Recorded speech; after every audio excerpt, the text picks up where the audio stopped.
आप इस वक्त जो कहानी सुन रहे हैं उसके 3 पार्ट हैं। पहला पार्ट जो मैं एक्सप्लेन कर चुका हूँ और ये उसका सेकंड पार्ट है। तो अगर आप यह वीडियो फेसबुक पर देख रहे हैं तो पेज को ज़रूर फॉलो करें, और अगर यूट्यूब पर देख रहे हैं तो चैनल को ज़रूर सब्सक्राइब करें।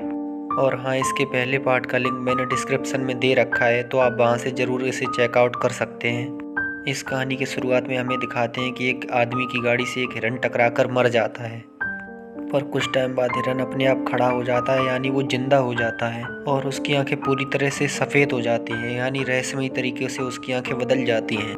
और इसी शहर में एक आदमी को दिखाया जाता है जिसका नाम सैम होता है। सैम अपनी बेटी के साथ रहता है, और अगले दिन सैम की बेटी का बर्थडे होता है, और सैम की बेटी कहती है कि मैं अपनी मॉम से मिलना चाहती हूँ। दरअसल सैम का और उसकी वाइफ का डिवोर्स हो चुका होता है, और उसकी वाइफ बुसान में रहती है, इसलिए वो अपनी बेटी से कहता है ठीक है, मैं तुम्हें बुसान लेके जाऊँगा।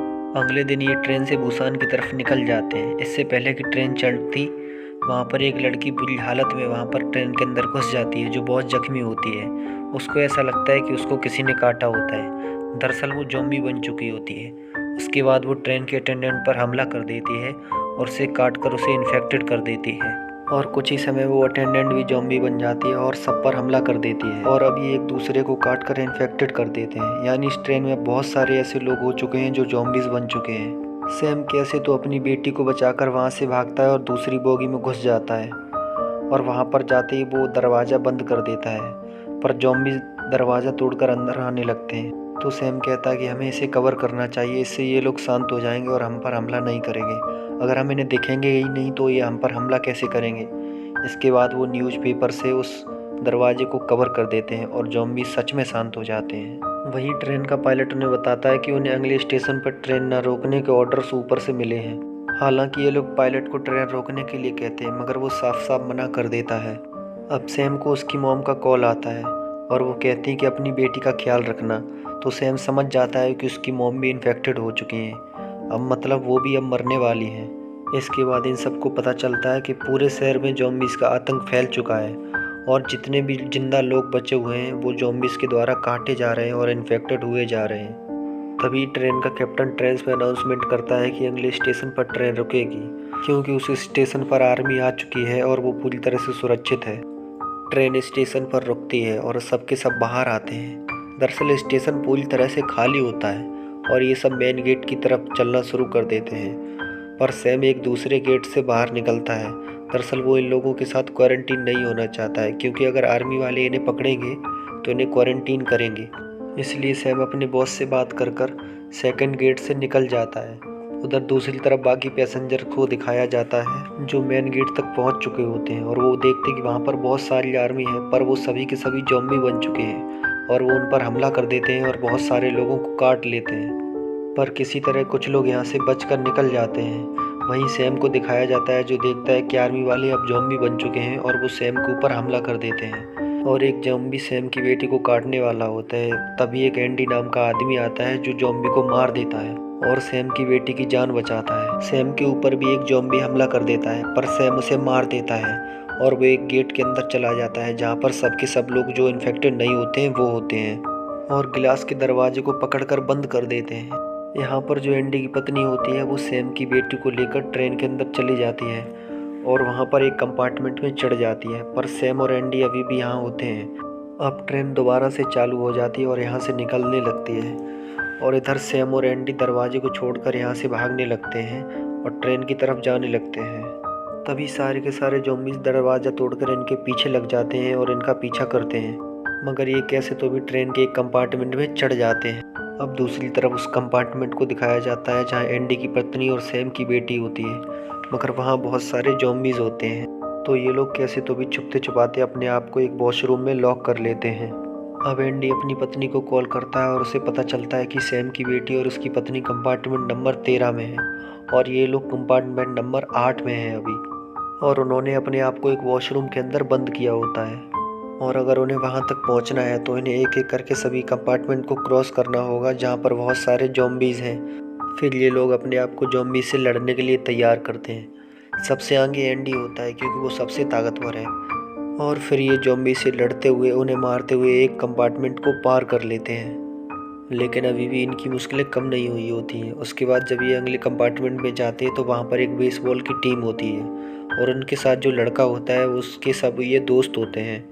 तो वो अपने दोस्तों की ऐसी हालत देखकर शॉक हो जाता है और वो उन पर हमला नहीं कर पाता है। लेकिन सैम और एंडी इन सभी से लड़ते हैं, पर तभी ट्रेन एक टनल से गुजरती है और ट्रेन में अंधेरा छा जाता है।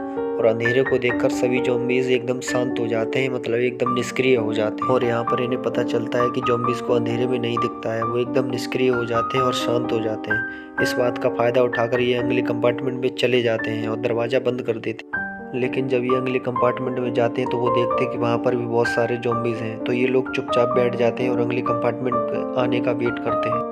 और जैसे ही टनल आती है, सैम एंडी के फ़ोन को दूसरी तरफ फेंकता है और उस पर कॉल करता है, जिससे फ़ोन की रोशनी को देखकर सभी ज़ॉम्बीज़ उधर अट्रैक्ट हो जाते हैं, जिस बात का फ़ायदा उठाकर ये उस कंपार्टमेंट को पार कर लेते हैं। और एक एक करके ये सभी कंपार्टमेंट को पार कर लेते हैं। उसके बाद ये पहुँचते हैं कंपार्टमेंट नंबर 13 में। और सैम अपनी बेटी को और एंडी अपनी पत्नी को देखकर बहुत खुश होता है। तभी ज़ॉम्बीज़ इन्हें देख लेते हैं और ये इससे पहले कि ज़ॉम्बीज़ इन पर हमला करते, ये भी साथ वाले वॉशरूम में अपने आप को लॉक कर लेते हैं। इसके बाद सैम इन्हें मोबाइल में देखकर बताता है कि अगला टनल आने वाला है और ये सब अगले टनल का वेट करने लगते हैं। और जैसे ही टनल आती है, सब ऊपर से चढ़कर जहाँ पर सामान रखा जाता है वहाँ से चढ़कर धीरे धीरे आगे बढ़ने लगते हैं। पर सैम के साथ जो आदमी होता है वो नीचे गिर जाता है, तो सैम उसे बचाने के लिए वहाँ पर रुक जाता है और सब आगे चले जाते हैं और कंपार्टमेंट नंबर 14 में पहुँच जाते हैं। पर सैम और वो आदमी अभी भी कंपार्टमेंट नंबर 13 में फंसे हुए होते हैं।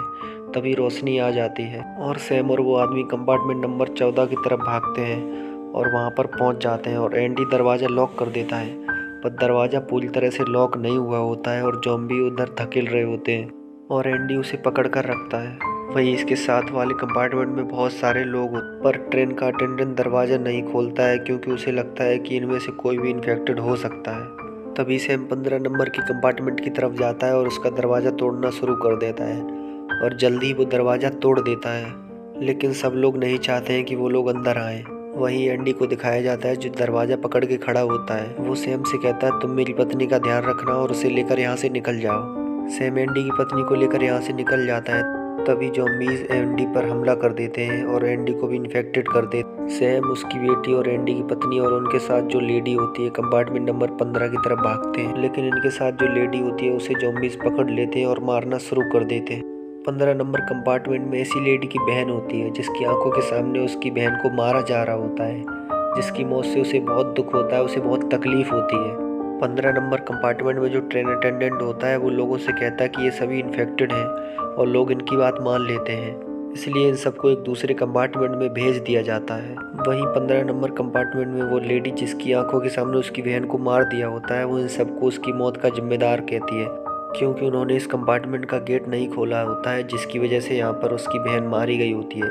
इसलिए वो दरवाजे को खोल देती है और सब ज़ॉम्बीज़ इन पर हमला कर देते हैं और सबको इन्फेक्टेड कर देते हैं। पर सैम और उसके साथ जो लोग होते हैं वो भी सुरक्षित होते हैं क्योंकि वो दूसरे कंपार्टमेंट में होते हैं। तभी सैम के कलीग का उसको कॉल आता है और वो बताता है कि बुसान स्टेशन पूरी तरह से सुरक्षित है, वहाँ पर आर्मी आ चुकी है। और वो ये भी बताता है कि हमने जिस बायोटेक कंपनी के शेयर बेच दिए थे उसी कंपनी ने ये वायरस फैलाया, क्योंकि उस कंपनी को बहुत लॉस हुआ होता है। ये बात सुनकर सैम को बहुत दुख होता है और तभी ट्रेन रुक जाती है। ट्रेन का कैप्टन उन्हें बताता है कि ट्रेन के आगे एक बहुत बड़ी बोगी है जिसके कारण ट्रेन आगे नहीं जा सकती, इसके लिए उन्हें ट्रेन बदलनी होगी। ट्रेन का कैप्टन दूसरे ट्रेन में चला जाता है और जब सैम और उसके साथ जो लोग दूसरी तरफ जा रहे होते हैं दूसरी ट्रेन की तरफ, तभी वहाँ पर एक चलती हुई ट्रेन आती है और वो उस ट्रेन में टकरा जाती है, जिससे वहाँ पर एक्सीडेंट हो जाता है और ये लोग उस ट्रेन के नीचे फंस जाते हैं। वहीं ट्रेन का वो अटेंडेंट जो सैम और उसके साथियों को अंदर नहीं आने दे रहा था, अभी भी एक वॉशरूम में सुरक्षित होता है। ट्रेन रुकने के बाद वो भी वहाँ से निकलता है, पर ज़ॉम्बीज़ उस पर हमला कर देते हैं, इसलिए वो अपने साथ वाले आदमी को ज़ॉम्बी के ऊपर ढकेल कर वहाँ से निकल जाता है। और इसके बाद वो आगे बढ़ता है और आगे उसे वही बेसबॉल का प्लेयर अपनी गर्लफ्रेंड के साथ मिलता है और उसकी गर्लफ्रेंड उसे बचाने को आती है, पर वो उसे ज़ॉम्बीज़ के हवाले कर देता है। उसके बाद ज़ॉम्बीज़ उसे भी इन्फेक्टेड कर देते हैं। बेसबॉल प्लेयर अपनी गर्लफ्रेंड के पास जाता है, पर वो ज़ॉम्बी बन चुकी है और वो बेसबॉल प्लेयर को भी काट लेती है और उसे भी ज़ॉम्बी बना देती है। दूसरी तरफ वो ट्रेन अटेंडेंट ट्रेन की तरफ भागता है जहाँ पर ट्रेन का कैप्टन है, पर उसका पैर फिसल जाता है और वो गिर जाता है। पर ट्रेन कैप्टन उसे बचाने के लिए आता है और जैसे ही वो उसे बचाता है वो उसे ज़ॉम्बीज़ के ऊपर धक्का देकर वहाँ से निकल जाता है और खुद ट्रेन के ऊपर चढ़ जाता है। वहीं अब हमें सैम को दिखाया जाता है जो अपनी बेटी, एंडी की पत्नी और एक आदमी के साथ फंसा हुआ होता है। और तभी यहाँ पर ज़ॉम्बीज़ हमला कर देते हैं, पर उनके साथ जो आदमी होता है वो ज़ॉम्बीज़ को रोकता है और इन्हें कहता है कि तुम लोग जाओ यहाँ से। ये तीनों के तीनों यहाँ से भागना शुरू कर देते हैं और उस इंजन के पीछे भागते हैं जैसे ट्रेन अटेंडेंट ने शुरू कर दिया होता है। इनके पीछे हजारों की तादाद में ज़ॉम्बी होते हैं, लेकिन किसी तरह ये उस इंजन को पकड़ लेते हैं और उस पर चढ़ जाते हैं। पर ज़ॉम्बीज़ भी उस इंजन को पकड़ लेते हैं और उस पर लटक जाते हैं। और सैम अपने पैरों से ज़ॉम्बीज़ के हाथों पर मारता है जिससे उनके हाथ छूट जाते हैं और ज़ॉम्बीज़ वहीं गिर जाते हैं। अब सैम इंजन की तरफ जाता है जहाँ पर ट्रेन अटेंडेंट होता है और जब वो उसे देखता है तो वो ज़ॉम्बी बन चुका होता है, पर वो पूरी तरह से अभी ज़ॉम्बी नहीं बना होता है। और तभी वो पूरी तरह से ज़ॉम्बी बन जाता है और सैम पर हमला कर देता है, जिसके बाद वो सैम के हाथ पर काट लेता है। पर सैम कैसे तो खुद को बचाकर उसे नीचे गिरा देता है। वो अपनी बेटी और एंडी की पत्नी को ट्रेन के अंदर ले जाता है और उन्हें बताते कि ट्रेन को कैसे चलाते हैं। इसके बाद खुद वो बाहर आ जाता है। सैम की बेटी बहुत रो रही होती है क्योंकि आज उसका जन्मदिन भी होता है। इससे पहले कि सैम पूरी तरह से ज़ॉम्बी बनता, वो ट्रेन से कूद जाता है और सुसाइड कर लेता है। कुछ देर बाद ट्रेन बुसान स्टेशन पर पहुंच जाती है, जहां पर सैम की बेटी और एंडी की पत्नी एक टनल से होते हुए आगे जाते हैं। यहाँ पर आर्मी आ गई होती है और ये इलाका पूरी तरह से सुरक्षित होता है। इसके बाद आर्मी वाले इन्हें बचा लेते हैं और इसी के साथ इस कहानी का एंड हो जाता है। तो अगर आपको ये कहानी अच्छी लगी तो चैनल को सब्सक्राइब जरूर करें।